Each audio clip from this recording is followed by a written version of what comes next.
오늘 해피용 자이시리.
저거들. This was quite natural, not forced, not even, no one there was even market conscious how to sell our commodities, which no one wants really, under a more appealing label. Because I think it was part of the cultural association of these people that we were created in the image of God, of the God we don't believe in. And this was quite taken naturally. I believe that actually I have a better view from natural law and natural law advocates in the among Catholics and the whole tradition of natural law and its influence on human rights. And then Jonathan obviously takes. But the issue that I would like to address is really, and it has to do with mentioning the Catholic here, is the issue of sovereignty vis-à-vis human rights. Actually, it goes very well back, even up to I think the Concordat of Worms in 1122. When the end of the investiture wars in Europe, or the investiture conflict between the Papal State and the Holy Roman Empire. The issue was that the Church thought that it's not a territorial entity and it can intervene in other states and principalities. And I think that this remained more or less the position for a long time. Sovereignty was taken as a form of idolatry. And by idolatry I mean making an ultimate value of something which is not, either has no value or not at least ultimate value. Whereas the Protestants, Lutherans, communists, they were the ones to advocate sovereignty, territorial nation states, to weaken the church and the hold of the church. And part of the attitude to sovereignty and intervening on behalf of humans in the other places, it can go way back. It didn't start with the French Revolution. And I think that the tension was always there. And by tension I mean the following. There is a human rights fallacy that we live in a cosmopolitan world, basically. And the word globalization now helps it. Basically, we live in an international world which consists of nation states predominantly. And they are there to stay for a long time. There is no politics in cosmopolitics, it's just a Stoic metaphor. And we can't address as if a human rights issue will be remained to the world to solve this in this cosmopolitan frame. It's for the states mainly. And it's to the states to be pushed by lobbyists of NGOs who are concerned with human rights. That's, in my lifetime, that's still invalid. And I believe that the issue that's the dark side of human rights, dark in the sense of the unobserved, is that the people who have degraded, thinking degrading of the entitlements and the rights of people, and they didn't think hard enough about the obligation, the duty is to protect human rights. And the UN, which agencies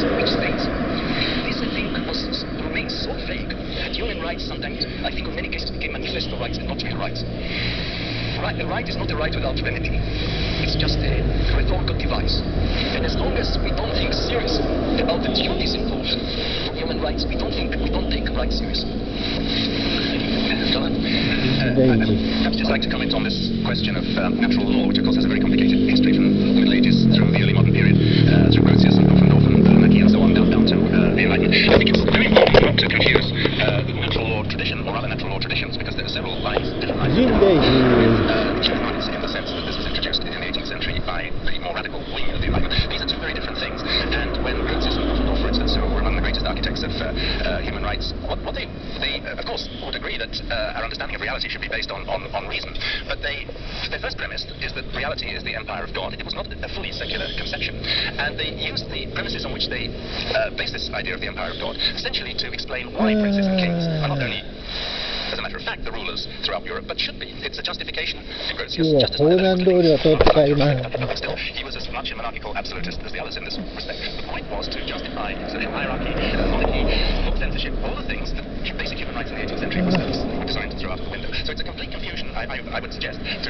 bring in traditions of natural law and natural right and link that with the discussion of human rights in the 18th century. In my opinion, this is historical confusion. I tried to produce evidence showing that the actual declarations of the rights of man in France in 1789 and 1793 came out of one particular philosophical tradition and not out of other traditions, and I would stick to that. But I also, perhaps I didn't say, and I think I would want to say, that argue that it could only come out of one particular philosophical tradition, and there's no possibility of it coming out of any other tradition. And just to link that with the question of discussion yesterday about Quakers, of course there were religious groups and other groups or people committed to other ways of thinking who played a very important liberalizing role within particular contexts. No one is going to deny the very special role played by the Quakers in the beginnings of the abolitionist movement in Pennsylvania and in the US. But for them, this was an issue totally abstracted and isolated from all the rest. I'm not really speaking about who first initiated the possibility of moving on in one particular issue, such as how we're going to abolish black slavery, but rather how the idea of human rights formed a system, not only a set, as in the sense of being a list of human rights, both individual and collective, and to protect press freedom and freedom of expression, but tying it inseparably from a political thesis that only representative democracies can uphold these rights and pursue these rights and fulfill these rights. So if you look at it as a system, I think it came out of one particular philosophical tradition, with no other source playing an essential part. So this is an exclusive argument that I'm trying to make. And it may seem, and perhaps is to a large extent, mainly an argument about origins and about foundation. But I also want to say that that foundation is not only lacking in a certain topical relevance to the new debate on human rights as it resumed after 1948. Thank you.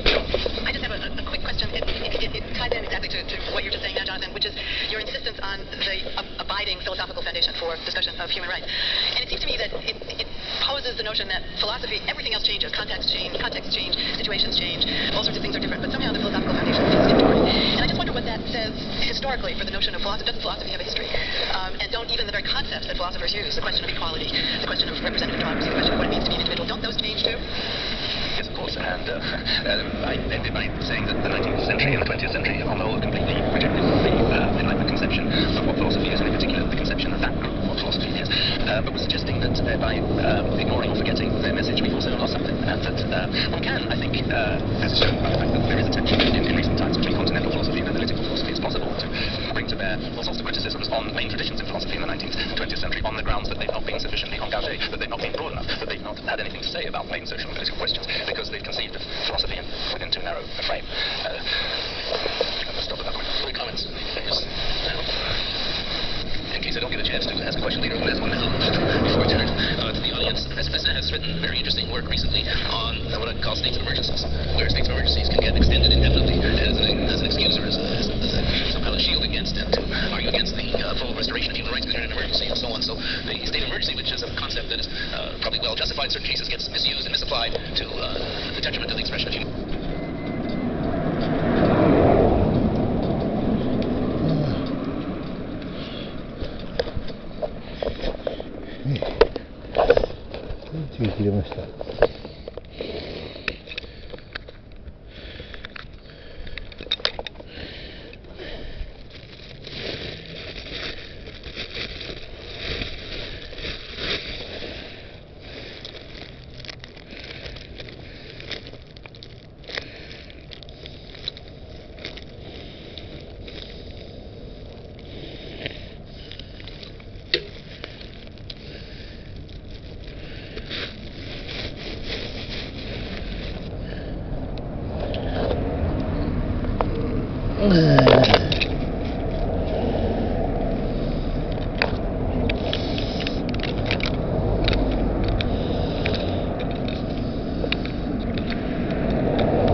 by states, whether they are failed states, broken states, half-broken states, or whatever, to actually as an excuse to intervene, which is highly unjustified, but nevertheless it sort of plays a lesson, just like states of emergency can be extended. You can look at you can accuse the failure of human rights in certain countries and say you have some kind of duty to intervene in that respect. Is that an issue that one should think about? One thinks that's an issue of any importance in the contemporary world? Yes. That's one answer. I mean, I'm not an expert on this, but it does seem to me there have been many moments in which human rights has been justified as a reason for intervening, and it's been done. The critics of this would say that it's been done in contradictory ways, so that there's intervention in one place but not in another. Iraq maybe being one example we would want to use, as opposed to North Korea, where there has not been an intervention and it's an equally rotten state, to use Avishai's. So it seems to me in the contemporary world and historically it exists in exactly the way that you're describing. The issue is really about hypocrisy. Whether this is the kind of thing that gives hypocrisy a bad name. And it's not clear. I think what I thought about coming with clean hands in the case of using human rights rhetoric as for regaining control, that's a serious matter. But all countries are involved to something in double standards. And with organized, both, first of all, sovereignty, as someone called it in the title of the book, is an organized hypocrisy, because powerful states always intervened in the affairs of small states. And there is a great deal, obviously, of hypocrisy in human rights talk. Like all lofty talks, it's an invitation for sentimentality and kitsch morality and all the rest. The point is how, I think, our war, and that's, I think, a task for philosophers, is to make it a hard discourse rather than a soft Sunday talk. And that's hard. Well, thank you very much. Let me now open the proceedings to the audience. People have questions. I believe there are microphones around for anyone who has a question, and please use them so everyone can hear the question and so on. Why don't we go first right here, right near the aisle? There's a microphone coming right down. Two quick questions. Avishai, with the tension between sovereignty and rights, the need for power to take responsibility and to implement, one doesn't need power to be the passive recipient of rights, one doesn't. And when the bearers of that power are violators, NGOs can and have been successful. And I'd like to push you a little on the nature of NGO power. And you know, that form of power, which is not sovereignty, it's somewhere in the middle. And I think our own experience with B'Tselem is that there's greater power for an internal, connected NGO speaking in we language, at least where we come from, than the sort of counterproductive effect of an external NGO trying to interfere and intervene from without. So if you could say something about that. And a quick question to you, Jonathan, on going back to Avishai's metaphor of the fruits and the roots. Well, looking at the post-World War II fruits of the human rights discourse, of course, the great difference is talk of collective rights, which has come up here and there in the discussion but hasn't been taken up. Now, if we want to trace back the roots of collective rights as opposed to the sort of privatization project of individual human rights, I think we'll end up having to confront the question which wasn't confronted, and that is secularism versus human rights, because the roots will have to, in some sense, be romantic, authenticity, nationalism, group rights, religion, not the private right of the individual for religion, but rather the collective rights. You need to acknowledge collectives, and I think the sort of radical Enlightenment roots will not be enough to account for the emergence of that anymore, and we'll have to muddy the water, so to speak, with romantic trends, perhaps, that feed into the modern picture. Thank you. Well, I mean, there is this distinction between soft power and hard power, and obviously NGO have soft power and actually used it quite effectively in the last 20, 30 years. And the main tool is naming and shaming those who violate in different ways, and it turned out to be more effective than people think, that somehow reputation counts.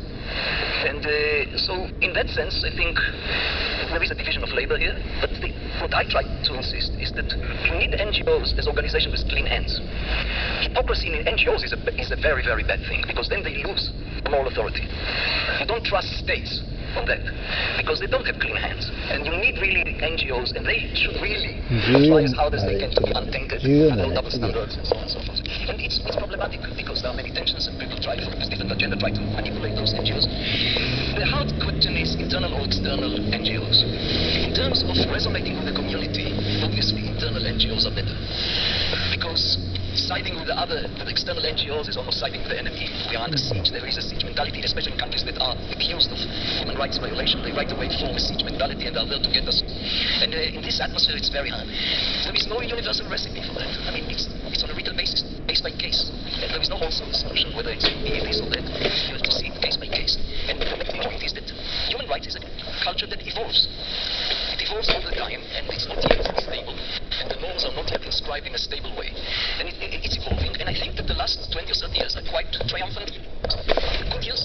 I won't say happy years are here again, because it means that there were happy years before. But I think there are better days now for human rights than 30 years ago. Thank you, Jonathan.